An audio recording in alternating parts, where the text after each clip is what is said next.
You ever notice how everyone around you seems trapped? Working harder, earning more, but somehow always broke? Here's what they don't tell you. That's not an accident. You're not bad with money. You're not irresponsible. You were designed to be in debt. And the people profiting from your struggle will do everything in their power to keep you there. Stick with me because what I'm about to show you will change how you see every bill, every loan, every credit card offer for the rest of your life. Right now, over 100 million Americans are drowning in debt they can't escape. Medical bills, student loans, credit cards. 1 in 3 adults has debt in collections. 1 in 3. That means someone in your family, someone at your job, maybe you, is being hunted by collectors right now. But here's the part that should make your blood boil. Over half of the debt they're chasing, people don't even owe it. Let me say that again. Debt collectors filed complaints for over 1 million disputed debts in a single year, and they could only verify about half. That means hundreds of thousands of people are being harassed, sued, and destroyed financially for debts that aren't real. And the system? It doesn't care. Now you might be thinking, okay, but if I just pay my bills on time, I'll be fine, right? Wrong. Because the debt trap isn't about whether you pay. It's about making sure you always owe. Let me show you how deep this goes. Every year, debt collection agencies make over 1 billion contacts with Americans. 1 billion. That's not a typo. These aren't mom and pop shops trying to help you out. This is a $13 billion industry with 7,000 agencies whose only job is to squeeze money out of you, whether you owe it or not. And they're incredibly good at it. You know why? Because the system is rigged in their favor from the start. Here's how it works. You go to the hospital. Maybe it's an emergency, maybe it's routine. Doesn't matter. You get a bill, but it's not a normal bill. It's written in medical code that even doctors don't fully understand. Charges for things you didn't know happened. Prices inflated by 300, even 500%. You try to figure it out, but the billing department gives you the runaround. Then one day, boom, you're in collections. Your credit score drops. And now, you're getting calls at work, threats of lawsuits, letters that make you feel like a criminal. All because the system made it impossible to know what you actually owed in the first place. And here's the sickest part. The hospitals know this. In Colorado, one nonprofit hospital and its shadowy intermediaries filed over 12,000 lawsuits in just 4 years. 12,000.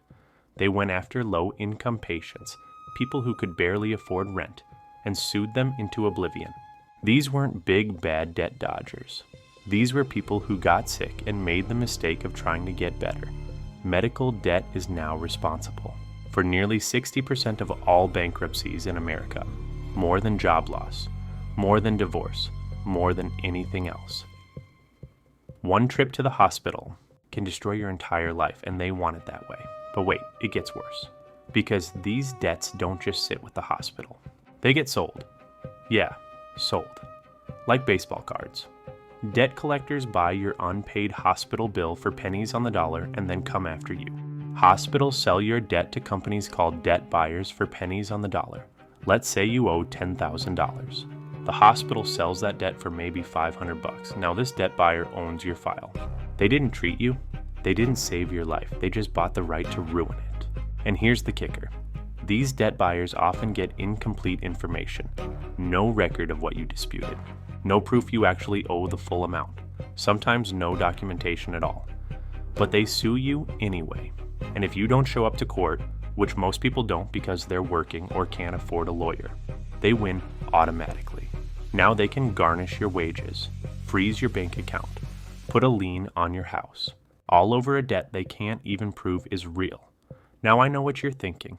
There have to be laws against this, right? There are. The Fair Debt Collection Practices Act was supposed to protect you. But here's the truth. It's basically toothless. Debt collectors violate it constantly. In fact, the Consumer Financial Protection Bureau gets over 120,000 complaints every single year about debt collection. And 56% of those complaints. Attempts to collect debts people don't owe, the law exists. Enforcement, not so much.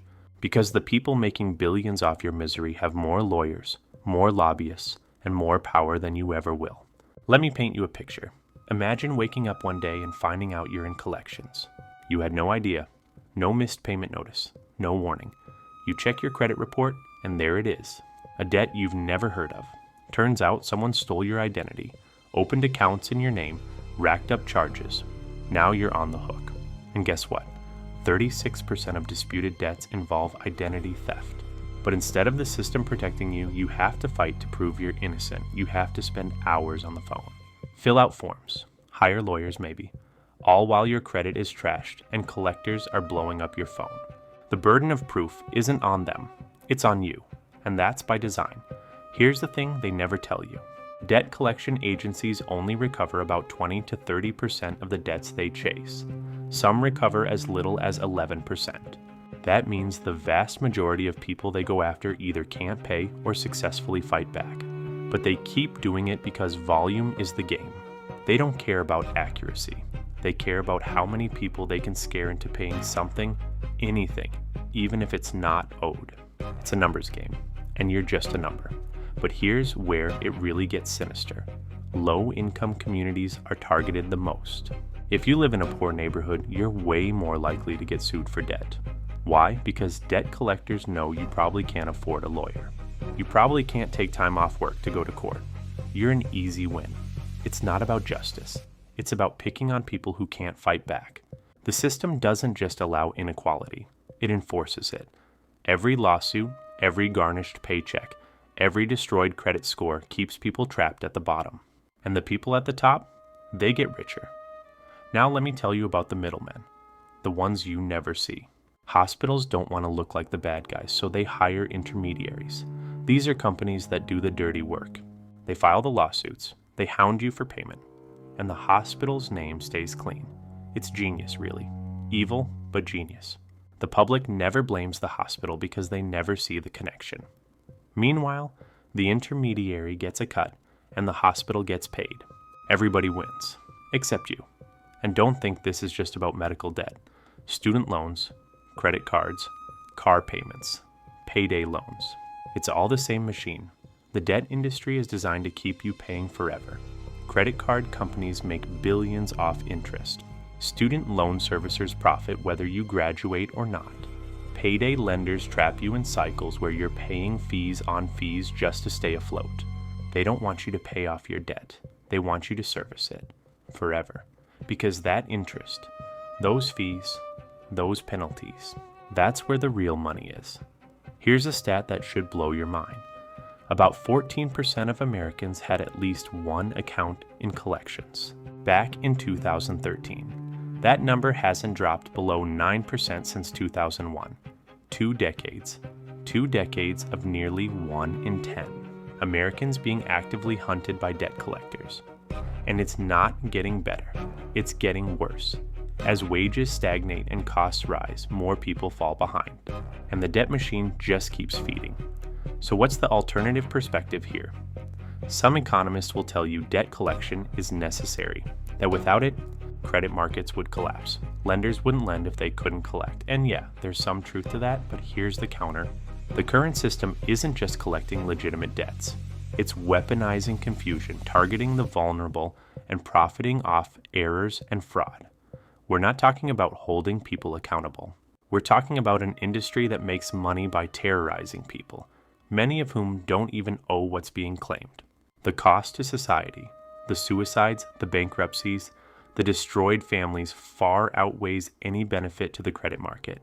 Now here's what keeps me up at night. The future. If nothing changes, this only gets worse. Economic inequality is growing. More people will fall into debt. More will be targeted. The debt collection industry will expand. We could be looking at a permanent underclass of people trapped in endless cycles of debt, unable to build wealth, unable to escape. That's the nightmare scenario, and we're already halfway there. But there's hope. Some states are fighting back. Laws to ban medical debt collection. Requirements that debt buyers prove the debt before they sue. The Consumer Financial Protection Bureau is pushing for stricter regulations. If enough people wake up to how this system works, we can demand change. Debt forgiveness, transparent billing, stronger protections. It's possible, but only if we stop accepting this as normal. Here's the bottom line. You are not failing at money. The system is designed to make you fail. Every confusing bill, every surprise charge, every call from a collector, it's all part of a machine built to extract wealth from working people and funnel it upward. They want you to feel ashamed. They want you to think it's your fault. Because as long as you're blaming yourself, you're not blaming them. But now you know. Now you see it. The debt trap is real.